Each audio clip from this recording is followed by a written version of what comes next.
وہ آتا ہے نا بخاری مسلم میں کہ ایک مومن کھڑا ہوگا اور وہ کہے گا تو دجال ہے، وہ کہے گا میں تجھے قتل کر کے تیرے 2 ٹکڑے کر کے تجھے زندہ کروں گا، اور وہ یوں کر بھی دے گا، اس کے 2 ٹکڑے کرے گا، اس کے درمیان چلے گا، پھر 2 ٹکڑے جوڑ کے زندہ کرے گا۔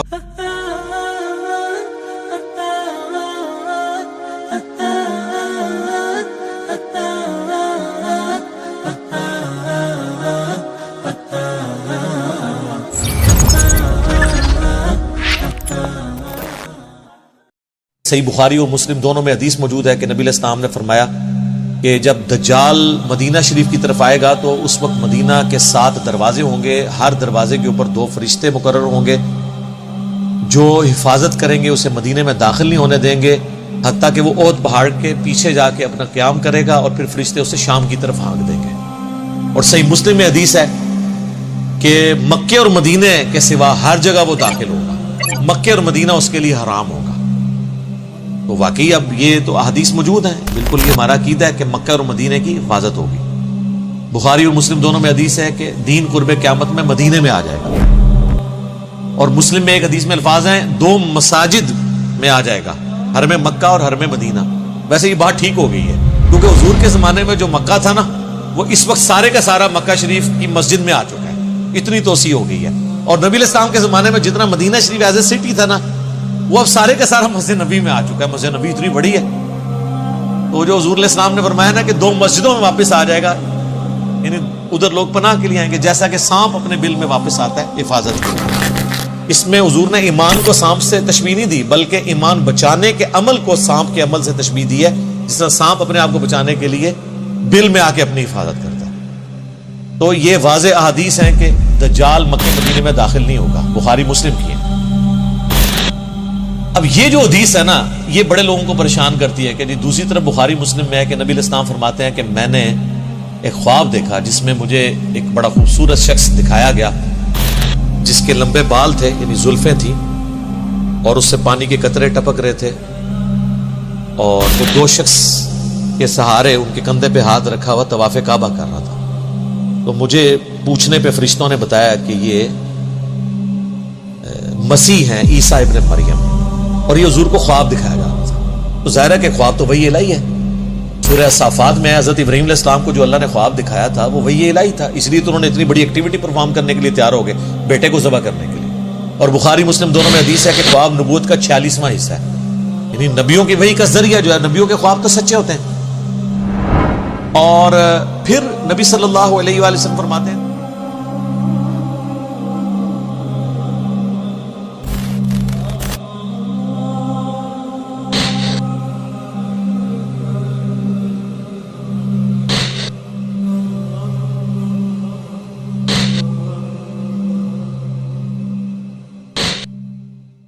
تو میں نے پوچھا یہ کون ہے، تو مجھے بتایا گیا یہ مسیح دجال ہے، وہ اوریجنل مسیح یعنی کرائسٹ، اور یہ ہے اینٹی کرائسٹ۔ وہ اکثر لوگ کہتے ہیں کہ دجال کو مسیح کیوں کہا جاتا ہے؟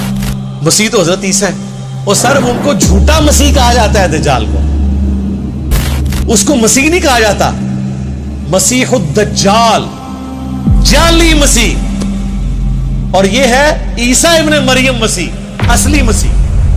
تو وہ مسیح نہیں ہے، وہ جھوٹا مسیحا ہے، کیونکہ یہودیوں کی کتابوں میں ہے کہ ایک مسیحا آئے گا بنی اسرائیل کے اندر۔ وہ مسیحا آیا، ان کو سمجھاتا رہا، انہوں نے اس مسیحا کے قتل کے فتوے جاری کیے، اس کو اللہ نے اوپر اٹھا لیا۔ کون؟ عیسیٰ ابن مریم۔ لیکن ان کو پتہ ہی نہیں چلا۔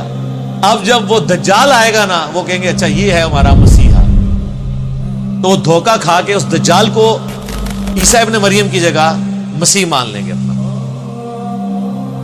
یہ نہیں ہے کہ وہ کوئی یہودی اللہ کے ماننے والے نہیں ہیں، ایسا نہیں ہوگا، وہ دھوکہ کھا جائیں گے، اور اللہ کا ان پہ یہ عذاب ہے کہ انہوں نے پیغمبروں کے ساتھ جو ہے وہ غداری کی ہے، تو اس کی سزا وہ بھگتیں گے۔ وہ نبی علیہ السلام کو بتایا گیا یہ مسیح دجال مسیح، دجل کہتے ہیں نا دھوکہ دینے والے کو، جعلی مسیح، اسی ہم انگلش میں اسے کہتے ہیں کرائسٹ، عیسیٰ ابن مریم کو اس کو کہتے ہیں اینٹی کرائسٹ۔ لیکن یہ واقعہ خواب کا ہے، خواب کا واقعہ تشبیہ کے طور پہ ہوتا ہے، ایکچول نہیں ہوتا. مثلا بخاری اور مسلم دونوں میں حدیث ہے, نبی علیہ السلام فرمایا میں نے خواب میں دیکھا کہ میرے ہاتھ میں 2 سونے کے کنگن ہیں, تو میں اس کی وجہ سے بڑا پریشان ہوا, پھر میں نے اس پہ پھونک ماری تو وہ غائب ہو گئے, اور اس کی تعبیر میں نے 2 جھوٹے پیغمبروں سے کی ہے جو ظاہر ہوں گے, اور وہ حضور کی زندگی میں ظاہر ہوں گے. وہ مسلمہ کذاب تھا, تو دوسرا اسود, یہ 2 حضور کی زندگی میں ظاہر ہوں گے. اب حضور نے کبھی سونے کے کنگن پہنے ہیں زندگی میں, یا اس خواب کے بعد کبھی پہنے؟ لیکن خواب میں ایسی چیز دکھائی گئی جو تشبیہ کے طور پہ تھی. خواب ایک ڈپارٹمنٹ ہی الگ ہے. صحیح بخاری میں نبی علیہ السلام نے غزوہ احد سے پہلے خواب دیکھا کہ آپ کے سامنے ایک گائے ذبح ہو رہی ہے اور اتنا خون نکل رہا ہے اس کا, تو نبی علیہ السلام جو ہے نا گھبرا گئے. آپ کو پتہ چل گیا کہ میرے اصحاب اس میں شہید ہوں گے. 70 کے قریب صحابہ شہید ہوئے. مدینے کا کوئی گھر نہیں تھا جس میں میت نہ گئی ہو. ایک بہت بڑا لاس تھا حضور علیہ السلام کے لیے. واضح ایک فتح شکست میں بدل گئی. وہ چند تیر اندازوں کی حضور علیہ السلام کی نافرمانی کرنے کے سبب بعد میں اللہ نے معاف کر دیا. سورہ ال عمران میں پوری کمنٹری آئی. بہرحال اس میں نبی علیہ السلام نے اس گائے کے خون کی تشبیہ اس سے کی. یعنی اس طرح کے خواب میں بعض اوقات کوئی مناظر دکھائے جاتے ہیں. تو دجال والا جو منظر ہے یہ خواب کا, اس سے یہ ثابت نہیں ہوتا کہ دجال طواف کعبہ کر رہا ہوگا, یہ ثابت نہیں ہوتا. اور اگر کسی نے اس کو دھکے سے ثابت کرنا ہے تو وہ اپنی عقل کا علاج کروائے. حضور علیہ السلام کو تمثیل کے طور پہ دکھایا گیا. بعض نے ویسے یہ کہا کہ اس طواف سے مراد یہ ہے کہ وہ کعبے, خانہ کعبے کے باہر یعنی مکے کے باہر گھوم رہا ہوگا اور کوشش کرے گا کعبے میں داخل ہونے کی. یہ بھی تعبیر ہو سکتی ہے, لیکن یہ دور کی ہے, ضرورت ہی نہیں, خواب کی چیز ہے فزیکلی. بعض کہتے ہیں کہ یہ دجال اس وقت طواف کر رہا ہوگا جب ہی اس کا فتنہ ظاہر نہیں ہوا ہوگا. جب فتنہ ظاہر ہوگا پھر وہ داخل نہیں ہوگا. یہ دور کی تعویلات ہیں. میرے نزدیک سب سے بیسٹ تعویل, میں نے آپ کو اتنی مثالیں دی ہیں کہ خواب میں جو منظر دکھایا جاتا ہے ایگزیکٹلی وہ منظر نہیں ہوتا, وہ ایک تمثیل ہوتی ہے. تو حضور علیہ السلام کو بیسیکلی پہچان کرے گی کہ یہ جھوٹا مسیح جو ہے وہ اس شکل کا ہے, سچا مسیح اس شکل کا ہے, اور دونوں کو ایک ہی اینگل میں دکھایا گیا. وہ بھی 2 بندوں کے سہارے طواف کر رہے ہیں اور یہ بھی 2 بندوں کے کندھے پہ ہاتھ رکھ کے ایگزیکٹ اسی سین میں آپ کو یہ 2 چیزیں دکھائی گئی ہیں. تو لہٰذا یہ جو بعض لوگ سمجھتے ہیں کہ یہ حدیث میں تضاد ہے, تو حدیث میں تضاد موجود نہیں ہے. باقی وہ بعض لوگ کہتے ہیں وہ جساسہ والی حدیث کے اوپر کوئی ورڈکٹ دیں, ابن سیاد والی حدیث کے اوپر کوئی ورڈکٹ دیں. میرے بھائی دجال صرف ایک مسیح دجال ہی نہیں آنا. ابو داؤد ترمذی میں حدیث ہے کہ نبی علیہ السلام فرمایا قیامت اس وقت تک قائم نہیں ہوگی جب تک 30 جھوٹے دجال نہ پیدا ہو جائیں. تو دجال ایک سے زیادہ آنے ہیں. غلام احمد قادیانی بھی ان دجالوں میں سے ایک دجال ہے, کیونکہ اس میں ہے کہ ان میں سے ہر ایک دعویٰ کرے گا کہ میں اللہ کا پیغمبر ہوں. یہ دجال بھی پہلے پیغمبر ہونے کا دعویٰ کرے گا, پھر خدائی کا دعویٰ کر دے گا. بخاری مسلم میں یہاں تک آتا ہے اس کے حکم سے بارش برسے گی, وقتی طور پہ, آزمائش کے طور پہ. زمین اگائے گی تاکہ جو بزرگوں کے ماننے والے ہیں فوراً اس کو بزرگ مان لیں. اسی تو پھر بھی نہیں ماننا, سانو تو فرق نہیں پہنتا. اسی تو کہنے سانو دکھاؤ قرآن دی سی کتنے لکھا ہے کہ تو آنا ہے بھائی. وہ آتا ہے نا بخاری مسلم میں, ایک مومن کھڑا ہوگا اور وہ کہے گا تو دجال ہے. وہ کہے گا میں تجھے قتل کر کے 2 ٹکڑے کر کے تجھے زندہ کروں گا, اور وہ یوں کر بھی دے گا. اس کے 2 ٹکڑے کرے گا, اس کے درمیان چلے گا, پھر 2 ٹکڑے جوڑ کے زندہ کرے گا. وہ کہے گا دیکھ خدا ہی یہ کام کر سکتا ہے نا, تو میں خدا ہوں. وہ کہے گا کہ تیرے اس عمل نے میرے ایمان میں اضافہ ہی کیا, مجھے تو حضور کی بات پہنچی تھی کہ وہ اس طرح کرے گا, اب تو میرے قتل پہ قادر نہیں ہو سکے گا. اس طریقے سے 2 ٹکڑے کر لیں. وہ کوشش کرے گا تو وہ تانبے کی بنا دی جائے گی اسی گردن, پھر وہ غصے سے اس کو اٹھا کے اپنی جہنم میں پھینکے گا, لیکن وہ جنت میں پہنچ جائے گا.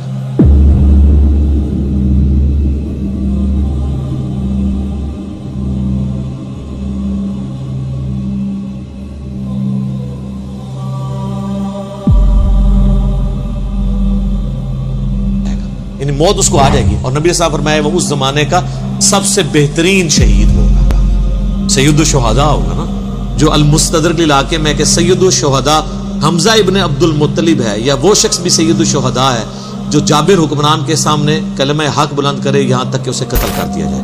تو حسین ابن علی بھی سید الشہداء ہیں, اور وہ بھی مومن بھی سید الشہداء ہوگا جو دجال کے سامنے کھڑا ہوگا. حتیٰ کہ بخاری مسلم میں آتا ہے کہ دجال کے ماتھے پہ کافر لکھا ہوگا لیکن ایبریویشن کافارا. مومن پہچان لیں گے. اور جو بابوں کے ماننے والے کسے کہانیوں کے ماننے والے ہیں وہ تو وہ کہیں گے کافر نہیں لکھا تو انہوں سمجھ نہیں آئی ہے یہ نہیں لکھا. جس نے کہتے ہیں کوڑا نے دھما لی تیسرا ہدایت تے لا رہے ہوندے نا دھکے نال, یہ بھی وہی کریں گے. کاف سے کشف پڑھ لیں, ہو سکتا ہے فا سے فیض پڑھ لیں, اور را سے روحانیت پڑھ لیں یا روحانیت روحانیت کی بجائے. بخاری اور مسلم دونوں میں حدیث ہے, نبی علیہ السلام نے فرمایا کہ حضرت آدم علیہ السلام سے لے کے سارے پیغمبر اپنی اپنی امتوں کو دجال کے فتنے سے آگاہ کرتے ہیں.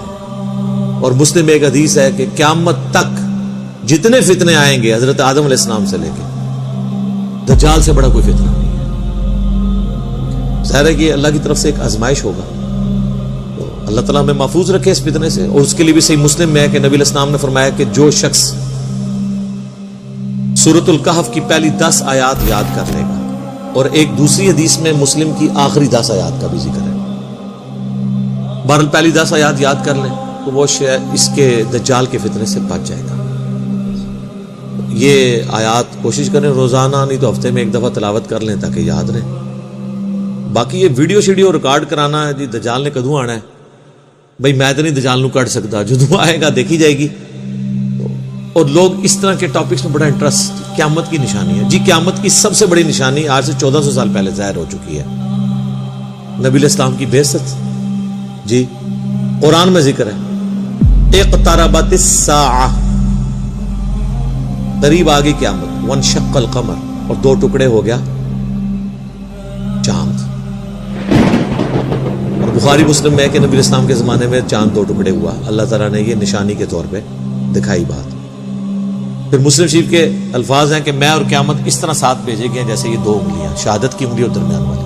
یعنی میرے بعد کوئی نبی نہیں آئے گا, قیامت ہی آئے گی. ہزاروں انبیاء کی تاریخ میں آخری پیغمبر کا آنا اور پھر اس کے بعد قیامت آنا, تو پھر تو سر قیامت کی نشانیاں ظاہر ہو چکی نہیں. باقی جو آپ قیامت کی نشانیاں ظاہر کرتے ہیں نا, کوئی الٹا کام ہو جائے تو کہتے ہیں قیامت کی نشانی ہے. پھر میں کہنا یہ ساری نشانیاں پاکستان ہی جی پوریاں ہو رہی ہیں.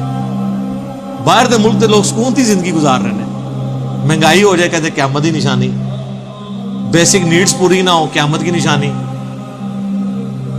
ہیومن سیکیورٹی نہ ہو کہتے ہیں قیامت کی نشانی. تو وہاں تو نشانی پھر ریورس ہو رہی ہے.